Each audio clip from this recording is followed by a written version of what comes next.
Ang ninuno. Albularyo ka pala, Tandang Ismael? Naging kasamahan mo si Erming?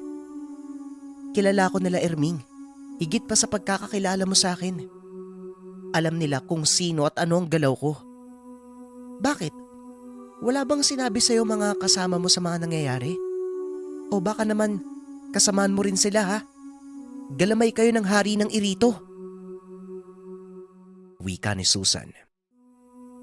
Hindi kagad nakapagsalita si Tandang Ismael. Naguguluhan ng isipan. Napatingin sa malayo at makikita na nag-iisip ng malalim. Animal si Erming. Kaya pala lahat ng ginagawa nila hindi pinapaalam sa akin. Kaya ayaw nilang dumikit kapag sinusubukan kong magmatsyag. Sa halip, magkaiwalay kami kaya hindi ko alam ang ginagawa. Kaya pala palaging sinasabi ni Erming, kanya-kanyang pagmamasid at diskarte kung paano mapapatay ang mga Irito. Yawa kang Erming ka. Teka, baka naman iniisip nyo na kalaban ako. Kilala nyo ko, Kadyo. Noon pa man, wala akong ginawang masama. Wika ni Tandang Ismael. Alam ko naman pong mabait kayong tao eh. Hindi po nagsisinungaling ang maharlikang balaw. Kung kalaban po kayo, dati pa po kayo pinatay ng halimaw sa loob ng katawan ko. Wika ni Baki. Dagdag pa ng bata. Si Susan lang ang pinag-iinitan ngayon ng mga kalahi. Kailangan mabigyan ito ng proteksyon. Sa kabila ng pagiging kalahating Irito, wala namang intensyon ng dalaga na manakit ng tao. Ngunit nagtataka si Baki kung bakit kampante si Susan na humiwalay sa kauri.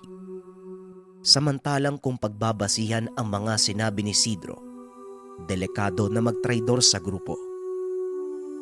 Napakalakas ng uri ng Irito dahil sa pagiging aswang. Kaya napatanong ang bata kung hindi ba nangangamba si Susan sa kanyang buhay. Subalit nanlaki mga mata ng lahat ng sinabi ng dalaga. Ayon kay Susan, natatakot siya hindi para sa sarili, kung hindi sa kamatayan na maaaring mangyari sa mga kamag-anak na tao.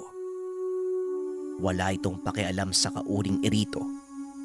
Ang pinangangambahan niya, baka madamay ang inang tao, pati na din ang mga kapatid. Si Susan lang ang anak sa labas. Ang tatay ni Susan, walang iba kung hindi ang dating kanang kamay ng hari na sinubukang magbagong buhay. Nagbago ito nang umibig sa tao at siya ang naging bunga. Galit na galit ang hari noon, kaya pinapapatay nito ang tatay ni Susan. Nang maging ganap ang dalaga, dito na siniwalat sa kanya ang totoong pagkatao. Ngunit tinago kay Susan ang tunay na nangyari sa ama.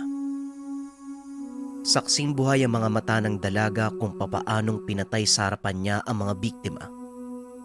Kung papaanong kinukuha ang mga bungo. Kinakain ang atay at puso. Hindi niya maatim ang lahat. Lalo na nang makita niya na kahit paslit, walang awa na pinagpapapatay ng mga Irito. Nung una, wala naman siyang pakialam sa nakikita dahil yun talaga ang gawain ng mga Irito. Ngunit nagbago ang lahat nang maging kaibigan niya si Derman. Sa katunayan, ito ang tumayo bilang tagapayo ni Susan at tinuring na tiyuhin sa lugar. Dito niya nalaman kung ano ang sekreto ng pagkatao, pati na rin ang patungkol sa nangyari sa ama. Kaya galit na galit si Susan sa mga kalahi. Ngunit hindi pinakita ng dalaga ang galit. Alam niya sa sarili na kapag may naramdamang negatibo sa kanya, maaaring sapitin niya ang nangyari kay Derman. Si Derman ang naging panauwi ni Tandang Ismael at nagamot ang anak. Pinapapatay ito ng hari at hindi pa nakontento. Dinamay pa ang buong pamilya ni Derman. Minabuti noon ni Susan na ilihim muna ang lahat, total inutusan naman siya ng hari. Sinamantala niya ang pagkakataon na alamin kung sino ang totoong ina. Doon niya napag-alaman, taga-Ormoc ang ina pati na rin ang dalawang kapatid. Hindi naglaon. Tuluyan nang nag-iba ang prinsipyong pinaniniwalaan ni Susan. Unti-unti nang pinaplano ng dalaga ang lahat kung papaano tumakas sa mga kauri.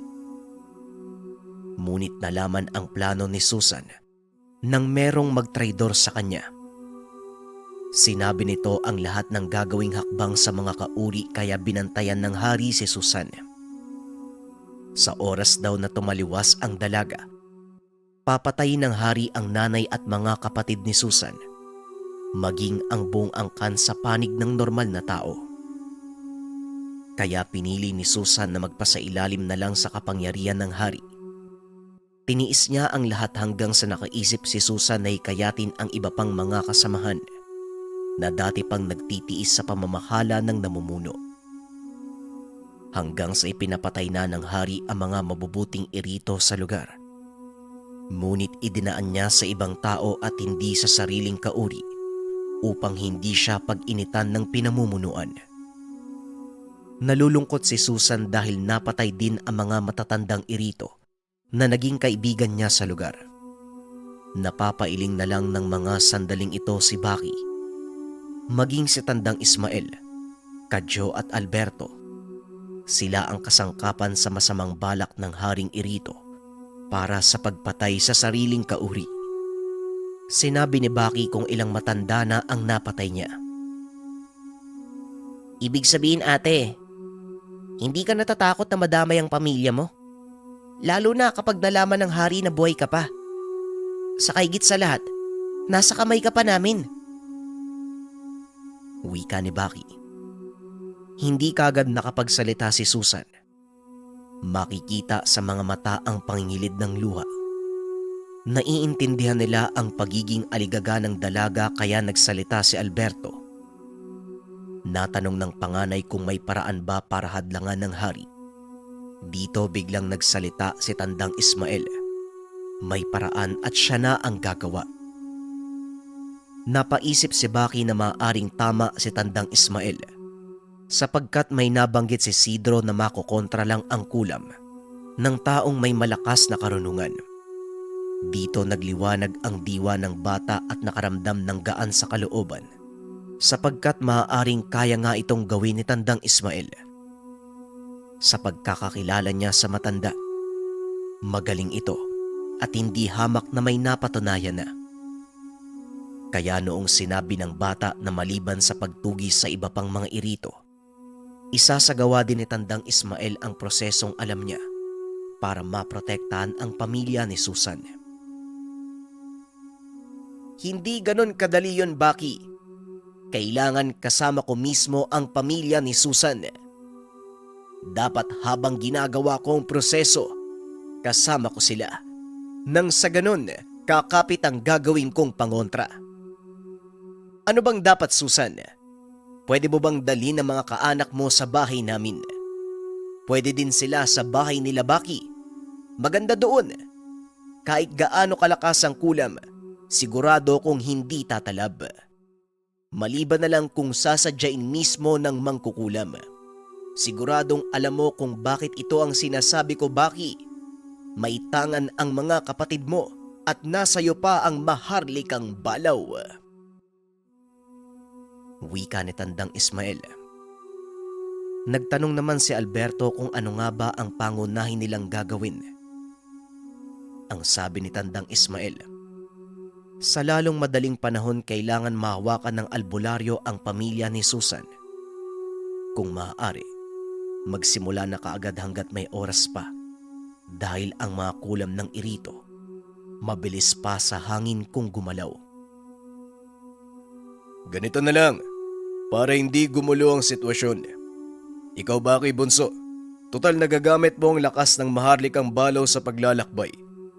Ikaw na kaya ang kumuha sa pamilya ni Susan. Ano sa tingin mo? Wika ni Kadyo. Sumabat naman si Alberto. Ayon dito dapat may kasama si Baki.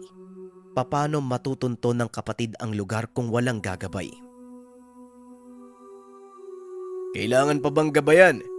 Siguradong malalaman ni Baki kung saan ang lugar. Nasa kanyang maharlikang balaw. Wika ni Kadyo. Hindi kagad nakapagsalita si Baki. Makikita sa kinikilos ng bata na kinakausap ang sarili. Hindi daw kayang malaman ng maharlikang balaw, kuya. Lalo na karaniwang tao lang eh. Kung may masamang presensya, malalaman kagad ng balaw. Wika ni Baki. Ayon kay Mang Ismael, tama ang sinabi nito. Ang mga engkantong kagaya ng maharlikang balaw, biniyayaan ng malakas na pakiramdam. Kayang alamin ng balaw kahit malayo pa ang kalaban. Ngunit para lang ito sa mga nilalang na may espiritual na lakas, kagaya ng kapwa engkanto. Ang mga aswang, mangkukulam, at ilang pang may masasamang budhi. Mararamdaman din ng balaw, ngunit kapag nagtago ito sa sabulag, doon na may hirapan ang maharlikang balaw. Kaya din namang pakiramdaman ng balaw ang tao kung nasa kapitbahay lang. Pero kapag malayo na, hindi. Iisa lang ang presensya ng bawat tao. At kapag marami ang nasa iisang lugar, malilito ang maharlikang balaw. Susan, samahan mo na lang, pero huwag kang lalayo kay Baki. Wika ni Tandang Ismael. Dito biglang nagboluntaryo si Alberto na sasama din. Kahit papano kapag marami ang kailangan dalhin, makakatulong doon si Alberto. Wag na, Kuya Alberto. Kailangan ng kasama ni Kuya Kadyo at Tandang Ismael eh. Kaya ko na to. At Tandang Ismael, mas maigi siguro kumprontahin niyo si Erming. Sige na, magkita na lang tayo sa bahay. Halika na, Ate Susan. Wika ni Baki. Hindi naman na nagsalita pa si Alberto, habang si Tandang Ismael naman sumang-ayon sa sinabi ng bata. Matapos umalis nila Baki, kumilos na din sila papunta sa lugar kung saan nakatira si Erming. Sigurado ka ba dun sa sinabi mo kanina, kuya? Pagtulong talaga. Kanina pa kita napapansin. Palagi kang nakatitig kay Susan. Aba, meron ka pang paakbay-akbay. Halatang halata naman sa mukha mo, kuya. Ako na nga yung nahihiya para sa'yo eh. Wika ni Kadyo.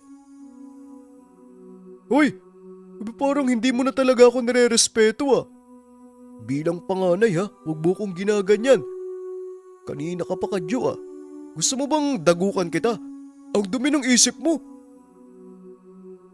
Wika ni Alberto. Nang mga sandaling ito, patuloy na nababagabag si Tandang Ismael. Hindi pa rin siya makapaniwala na sa tagal na panahon nakasama si Erming, ngayon pa lamang niya nalaman na meron itong tinatago. Pinagkatiwalaan pa naman ni Tandang Ismael si Erming at binagian niya pa ng maraming kaalaman. Sabay silang nag-aral ng karunungan. Kilala ang bawat isa. Ngunit sa likod nito, hindi niya alam na meron palang ibang pananaw si Erming. Yung tiwala at pagturing na kaibigan, ngayon ay napalitan ng galit at pagnanais na saktan si Erming. Habang binabagtas ang daanan, tinatanaw sa malayo ni Tandang Ismael ang bahay nila Erming. Sinusuri ng matanda ang paligid at baka nakaabang ito sa kanya. Alam niya sa sarili, bagaman nakapaghanda siya para kumprontahin si Erming, siguradong pinaghahandaan na siya nito, lalo na't maaaring alam ni Erming na nabunyag na ang sekreto. Pinakiramdaman ni Tandang Ismael ang presensya ng tangan ni Erming. Kabisado niya ito, ngunit ng mga sandaling iyon, nagtataka ang matanda. Kahit presensya ng tao wala sa paligid ng bahay ni Tandang Erming, kagad naisip ni Tandang Ismael na baka gumamit ito ng sabulag. Kaya kagad niyang inabisuhan si Alberto at Kadyo. Huwag magpakampante dahil baka nagbabantay lang si Erming sa lugar. Sandali lang Kadyo, dito muna. Huwag muna tayong papasok sa loob ng bakod nila. Hayaan natin na lumipas ang ilang minuto. Huwag kang padalos-dalos. Wika ni Tandang Ismael. Hindi naman nagmatigas si Kadyo at Alberto. Tumigil ang dalawa. Nasa tabi lang sila ni Tandang Ismael at kita sa muka ang pagiging agresibo. Wala naman po atang tao eh. Ano po bang kinakatakutan nyo, Tandang Ismael? Di ba ang sabi nyo, walang katapatang tanga namin ni Kadyo? Wika ni Alberto. Tama ka, walang katapat. Pero wag tayong magpakampante. Malakas ang gabay niya. Tangan niya ang 3 itim na sadsad. Katulad ng balaw, nanggaling din ang mga iyon sa mundo ng mga engkanto. Pero napakasama. Nakita niyo naman ang naging reaksyon ni Baki nang makita si Erming. Nagwawala sa katawan niya ang maharlikang balaw. Wika ni Tandang Ismael. Maya-maya pa nabagot si Kadyo. Pinili nitong umabante ng lakad. Sa kabila ng pagtawag ni Tandang Ismael, hindi nakinig si Kadyo. Hanggang sa sumunod na rin si Alberto. Nang makarating sa bakuran, bigla na lang tumigil si Kadyo. Napatingin siya kay Alberto at makikita sa muka ang takot. Bakit? Anong meron? Tanong ni Alberto. Hindi mo ba nakita? May dumaan dyan oh. Parang mga itik eh. Pero mukhang ewan. Maliliit yung sukat. Parang ganito kalaki oh. 2 dangkal pero nakakatakot yung itsura. Tugon ni Kadyo. Sandali nga. Parang niloloko mo ata ako eh. Wala naman ah. Ay sus, walang tao dito. Tandang Ismael, walang tao! Wika ni Alberto. Hanggang sa bigla na lang tumalon si Kadyo at tumakbo. Papalapit siya kay Alberto. Anak nang, ano ba yun? Parang may kumalmot sa mapa ako ah. Teka, huwag ka namang humarang sa daanan kuya. Wika ni Kadyo. Ano bang nangyayari sa'yo? Kanina ka pa! Wika ni Alberto. Naudlot ito nang makita ang 2 bagay na gumagalaw. Nakapatong ito sa bakurang kawayan. Tinitigang maigi ni Alberto hanggang sa unti-unting rumehistro sa paningin ng panganay ang ubod na pangit na nilalang. Hindi niya maipaliwanag ang itsura, basta nakakatakot. Hindi nakagalaw si Alberto. Dahan-dahan niyang inangat ang kamay sabay duro sa nakikita. Tignan mo Kadyo. Ano yan? Mukhang impakto. Wika ni Alberto. Paglingon naman ng kapatid, napatigil ito sa paghinga at tumango. Yan yung nakita ko kanina. Di ba totoo yung sinasabi ko? Teka, huwag mo namang higpitan yung hawak mo sa akin. May isa pa. Tignan mo sa paanan natin. Tignan mo oh. Sa baba. Linti naman oh.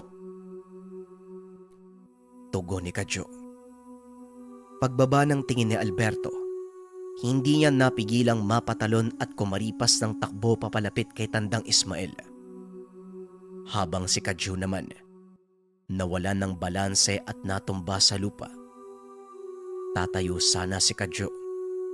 Ngunit bigla na lang pumatong sa dibdib niya ang nilalang. Hanggang sa napansin ni Kadyo na tila may kakaiba sa katawan.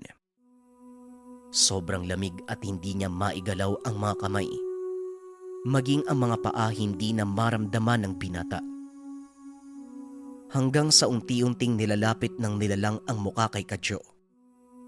Dahilan kaya napapikit ang binata at piniling sumigaw. Ngunit para siyang nabubulol. Nanigas na rin ang dila. Hindi na magawang makabuo ng kataga. Nakikita ni Kadyo ang kumikinang na mga mata ng nilalang. Kulay pula na tila nagbabaga. Sinabihan ko kayo na huwag magpakumpiyansa. Ay sus, Ginoo. Pinakawalan ni Erming ang mga alaga niya. Animal, napakadelikado. Kahit malakas ka, kapag napangunahan ka ng takot, mas kakapit ang kapangyarihan ng sadsad. Teka Alberto, baka mamatay si Kadyo! Wika ni Tandang Ismael habang papalapit kay Kadyo.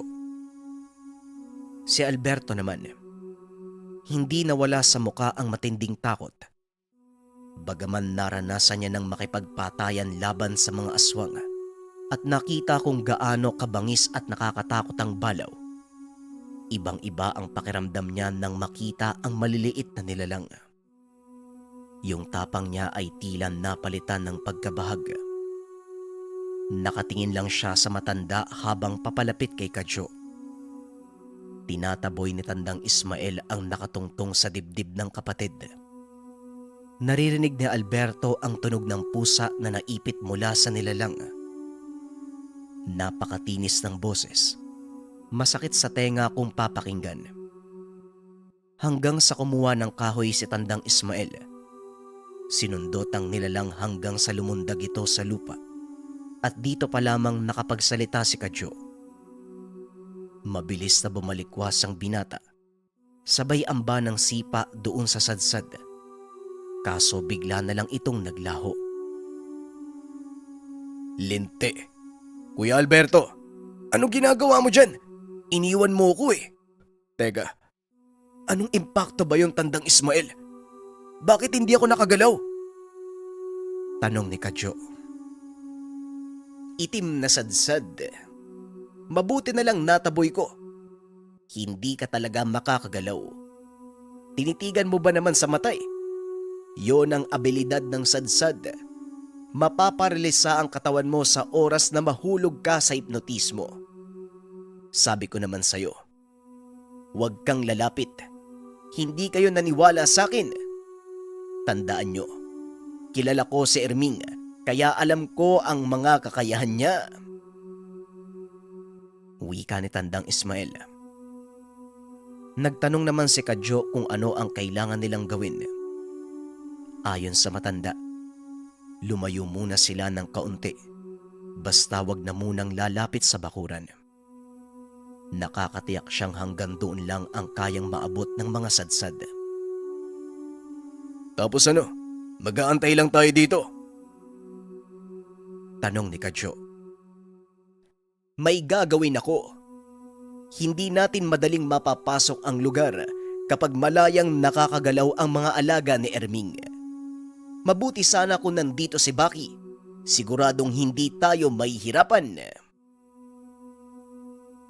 Wika ni Tandang Ismael. Lumayo sila ng kaunti sa lugar.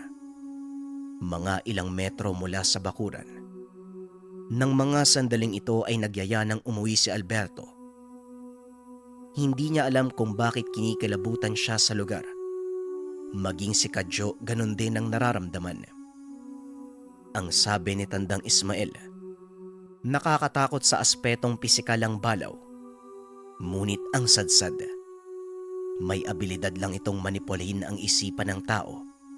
Paraan nila ito upang matakot ang kalaban. Ito ang abilidad na kayang basagin ang tapang ng isang tao. Maliban pa dyan, sobrang talino at mabilis ang mga sadsad. Bagaman makikita sa mukhang lampa ang katawan, pero kapag gumalaw hindi ka panipaniwala. Pumapatay ang sadsad sa pamamagitan ng hipnotismo at napakagaling din sa pagligaw ng tao. Mga isang oras ang lumipas. Naroon pa rin sila sa lugar. Habang nakapwesto sa isang banda ang magkapatid. Si Tandang Ismael, may ginagawa na hindi nila maintindihan. Nagpapabalik-balik ng lakad hanggang sa umabot doon sa likod ng bahay si Erming. Ngunit meron pa itong distansya. May kung anong nilalagay ang matanda. Nakayuko lang ito at bumubuka ang bibig sabay dura. Kinukumpas din ang kamay na tila may binabato. Mabilis silang nakarating ng ormok. Akala noon ni Baki nasa lungsod lang ang bahay nila Susan. Pero hindi. Nasa liblib pa na lugar. Isang maliit na pook na may ilang kabahayan na magkakalayo. Itinuro ni Susan kung nasaan ang kanilang tahanan.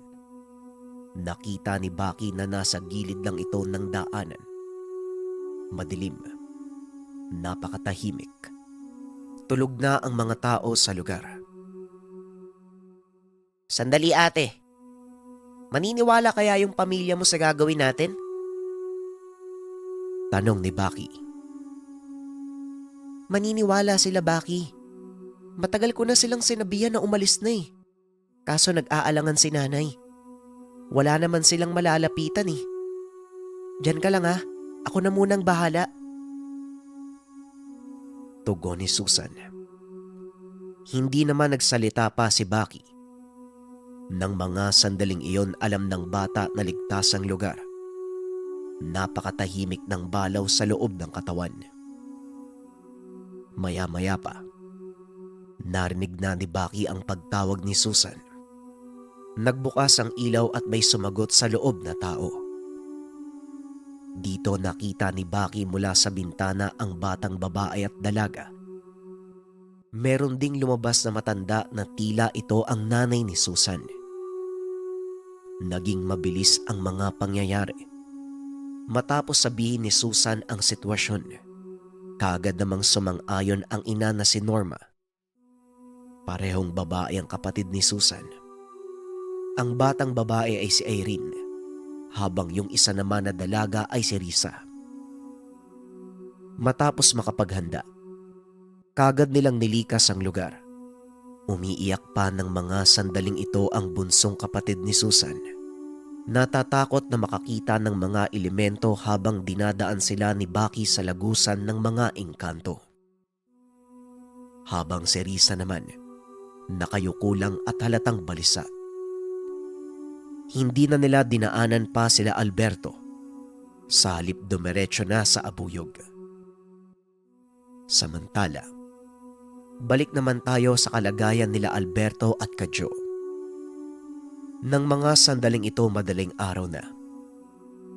Habang si Ismael naman paulit-ulit na isinasagawa ang pangontra sa mga sadsad. Mas lalo na silang lumalapit sa tahanan ni Erming. Hanggang sa nakita ni Alberto at Kadyo. Nagudyat si Mang Ismael na pinapasunod sila ng matanda. Maya-maya pa, may narinig silang kalabog doon sa bahay. Bumukas ang bintana at may nakita silang sumilip. Napahinto ang dalawa ng maisip na baka sadsad ang mga ito. Ngunit ilang segundo lang, naging malinaw sa kanila ang imahe ng tao. Magandang umaga, Erming. Magparamdam ka naman. Parang wala tayong pinagsamahan. Kung ganyan ang ipapakita mo sa akin, totoo nga ang natuklasan ko. Animal ka. Matagal mo na pala akong niloloko. Wika ni Mang Ismael. Nakita nila Alberto na tumapak na mismo sa loob ng bakuran ang matanda. Dito naisip ng dalawa. Kampante na ang matanda dahil nakontra na nito ang mga impaktong sadsad. Kaya naman kaagad binilisan ng dalawa ang paglalakad. Ano ba kuya? Huwag mo nga akong tinutulak. Natatakot ka no? Tanong ni Kadyo. Anong natatakot? Sige na. Ang dami mo pang sinasabi. Susuntukin talaga kita. Sige ka. Tugon ni Alberto. Nang makapasok sila sa loob ng bakuran, doon pa lamang nila nakita na lumabas si Erming.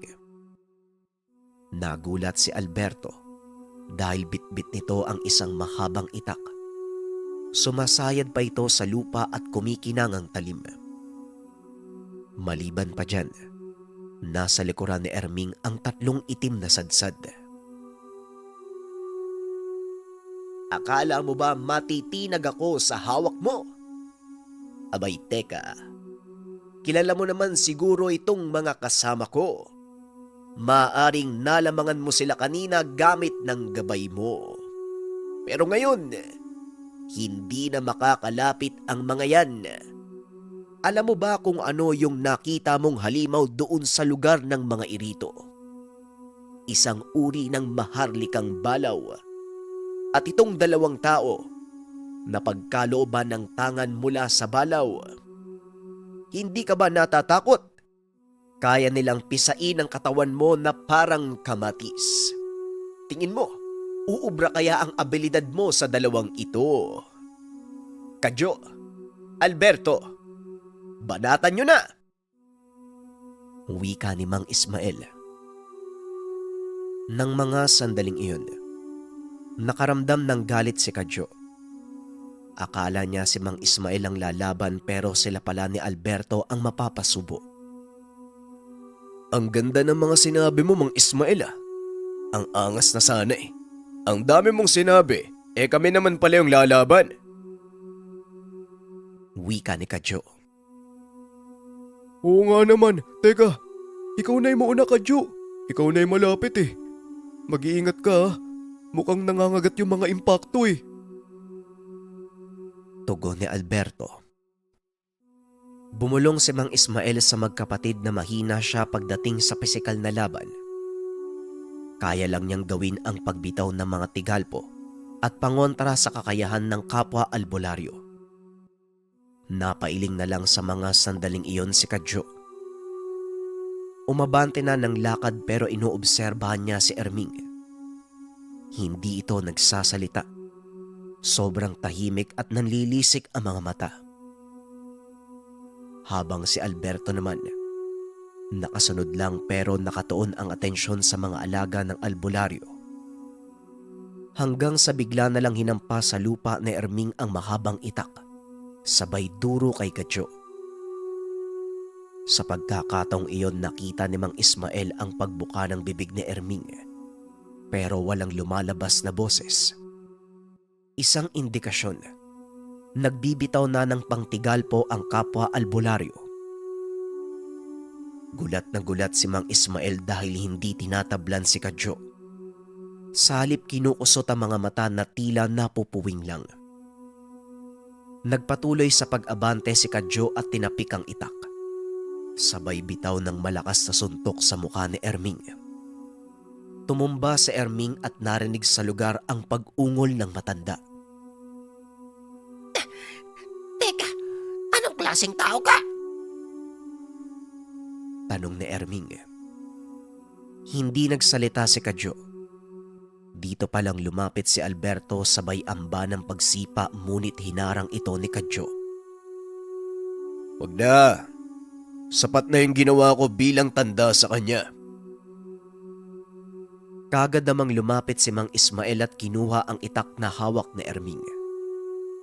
Kasabay nito kinuha din niya ang tangan ng albularyo na nakasugbit sa tagiliran. Ang tangan na kung tawagin mo siya ng labong.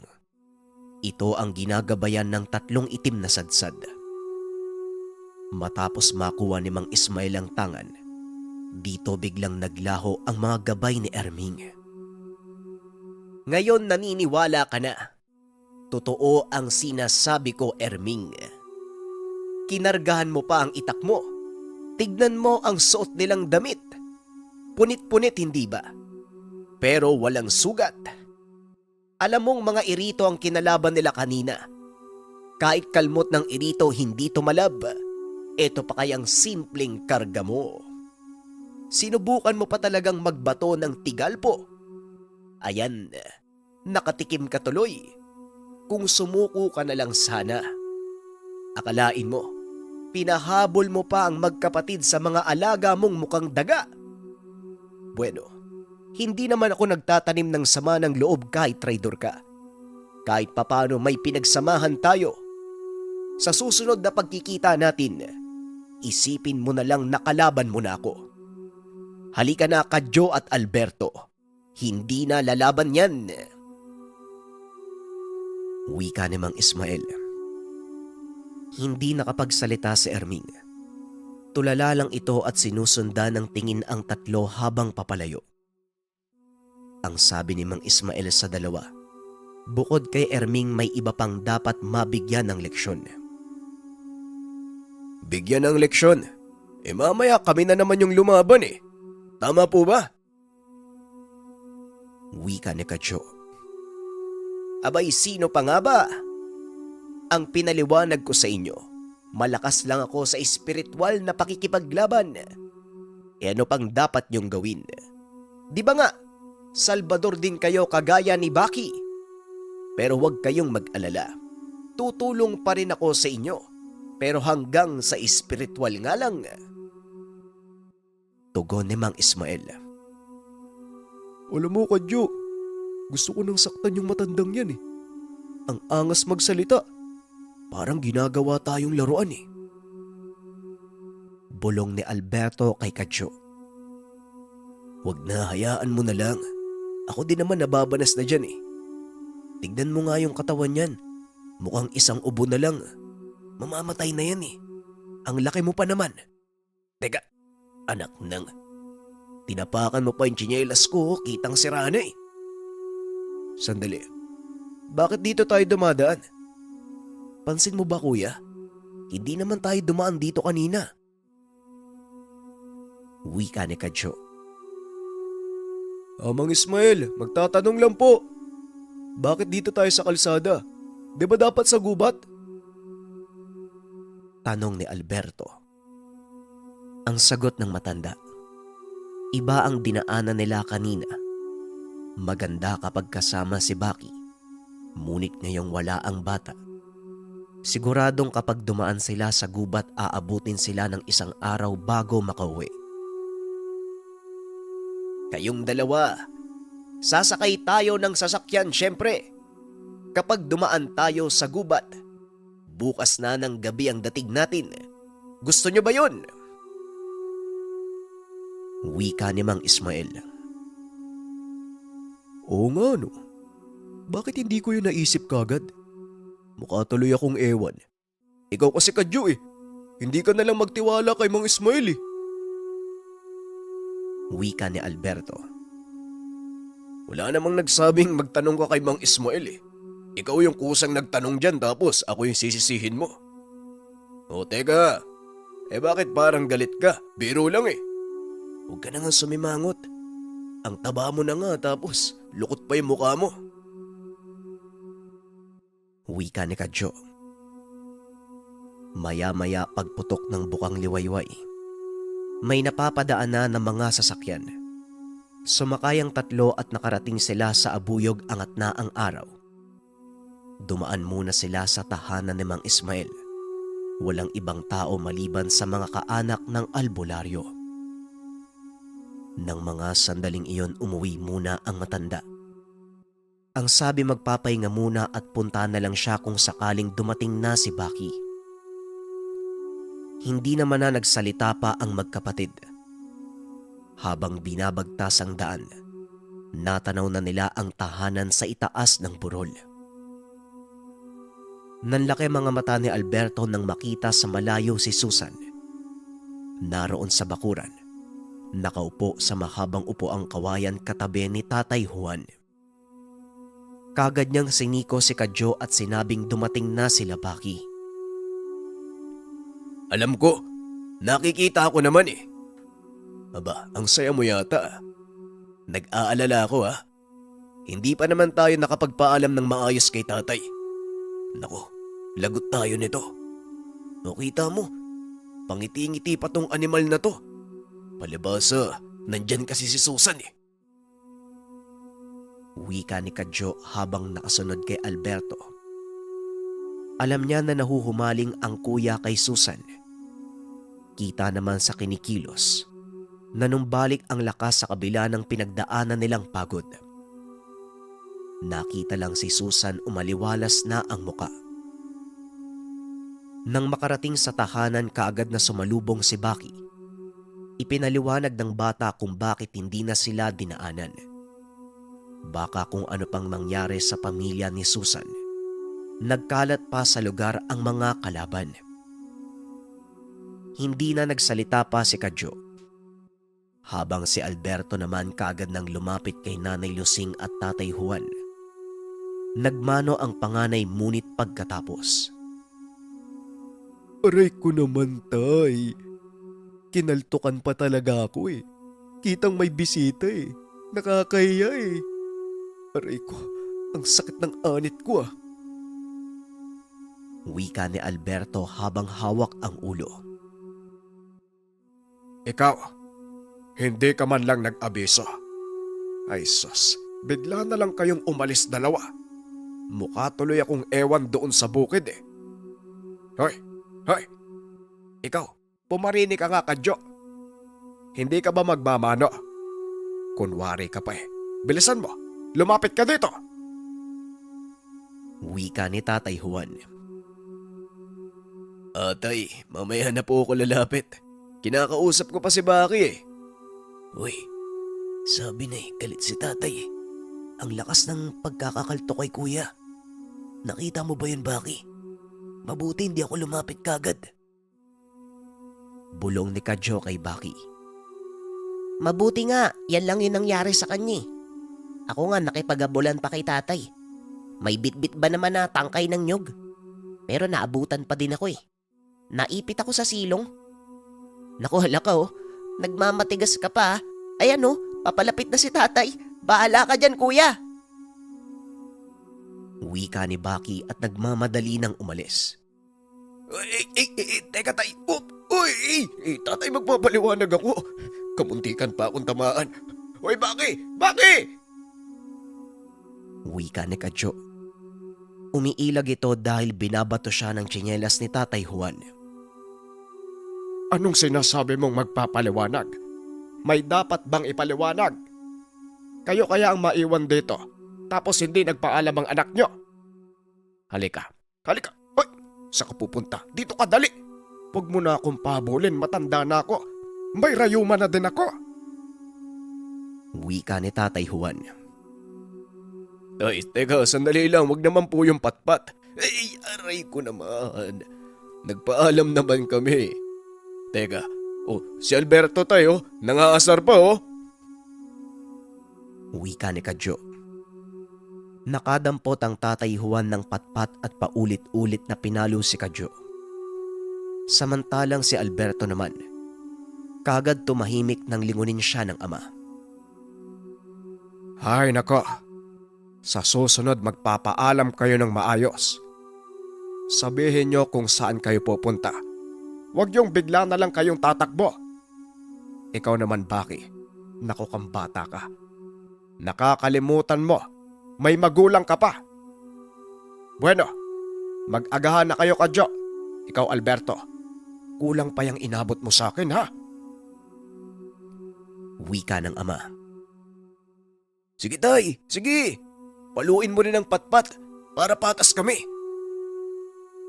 Tugon ni Kadyo. Tumahimik ka na dyan. Sige na, mag-agahan na kayo. Kayo nang bahala sa bisita. Pupunta na ako sa bukid. Huling wika ni Tatay Juan. Matapos magsalita, kinuha niya ang mga kagamitan at umalis na ng tahanan.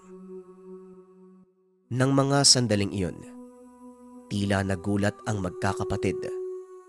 Nakita nilang kausap ni Nanay Lucinda si Nanay Norma. Maayos namang makitungo ang ina. Hindi na ito katulad dati na palaging takot sa tao. Normal lang. Nakangiti si Nanay Lucinda habang ang mga kapatid naman ni Susan ay nasa papag. Tulog si Irene. Samantalang si Teresa naman, inaayos na ang kanilang mga kagamitan. Dito ko sila dinala. Mas maiging dito na lang kumpara sa bahay ni Mang Ismael. Ayos lang naman yun sa inyo, Kuya Kadyo, Kuya Alberto. Dito na lang kayo sa baba matulog May kamalig naman sa likod Wika ni Baki.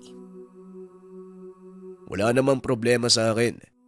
Pansamantala lang naman Nga pala Susan, isipin nyo na bahay nyo din to ha. Huwag kayong mahihiya. Kung anong nakasanayan ng nanay at mga kapatid mo sa inyo, malaya sila dito. Pagtiyagaan nyo lang yung bahay. Maganda naman dito eh. At saka sariwa yung hangin. Wika ni Kadyo. Tumango naman si Susan.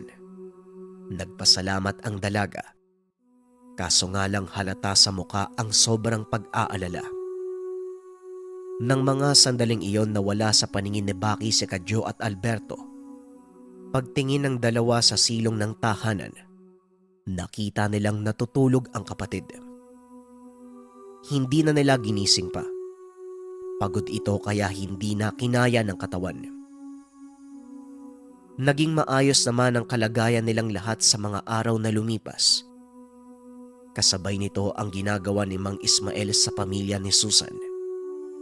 Naalala noon ni Baki, tuwing 3:00 ng hapon nasa likod sila ng tahanan. Nasa kamalig at doon isinasagawa ni Mang Ismael ang pangontra sa mga banta na maaaring dumating sa mag-anak ni Susan. Nakahilera sa papag ng kamalig at may pinapahid si Mang Ismael sa mga noon nito. Pinapausukan din sila ng matanda ng bunot na nilagyan ng dahon ng kalamansi. Hanggang 6:00 ng gabi ang proseso.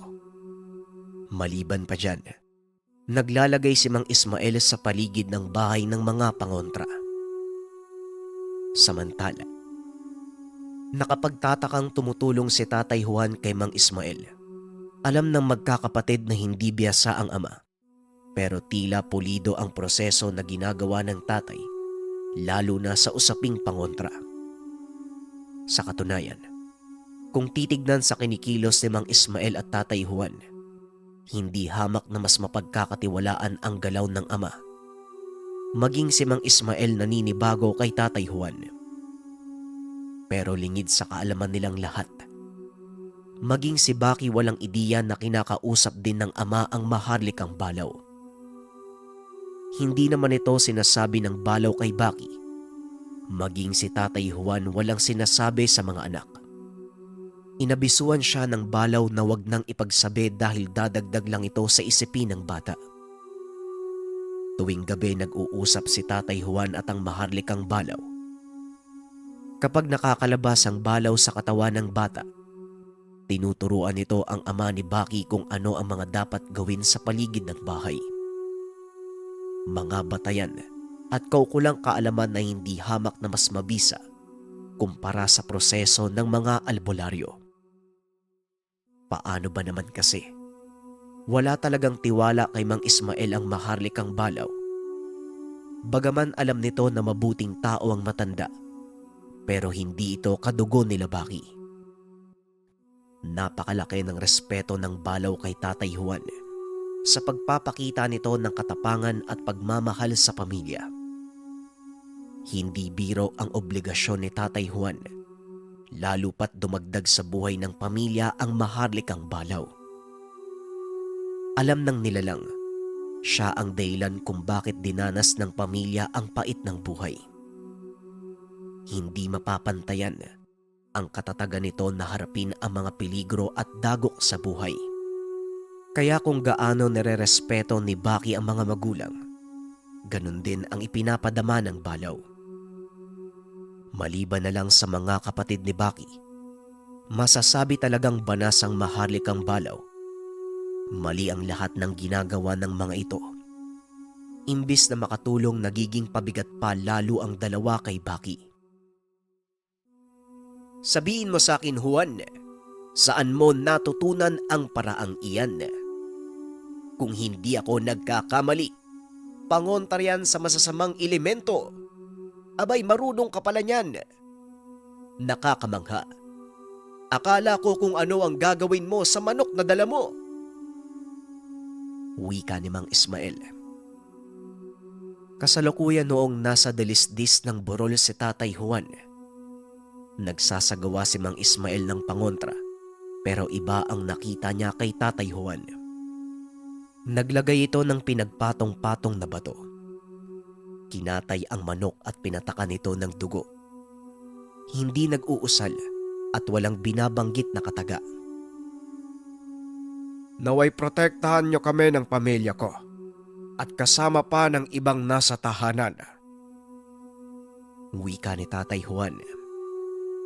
Napapailing na lang si Mang Ismael ng mga sandaling iyon. Hindi niya lubos akalain dahil ang pamamarang ito ay namumukod tangi. Kailangan pa ng maraming proseso. Ngunit sa ginawa ni Tatay Juan, tila ora mismo nagkabisa ang dasal. Kagad niyang naramdaman na lumakas ang presensya ng lugar at nagkalat ang mga mabubuting lamang lupa. Sandali nga, parang merong iba. Siguro biyasa ka talaga. Itinatago mo lang sa akin. Tanong ni Mang Ismael. Mga nakuha ko lang yan ng kaalaman sa mga natanong ko noon nung magkaroon ng problema ang pamilya ko. Hindi lang naman ikaw ang nilapitan ko meron pang iba. Sa katunayan, nakarating ako sa Bohol noon. Nagbabakasakali lang. Talagang naiipit na ako noon At kahit ikaw, hindi mo mahanapan ng paraan ang nangyayari sa pamilya ko. Kaya yung mga nakikita mo, natutunan ko lang noon.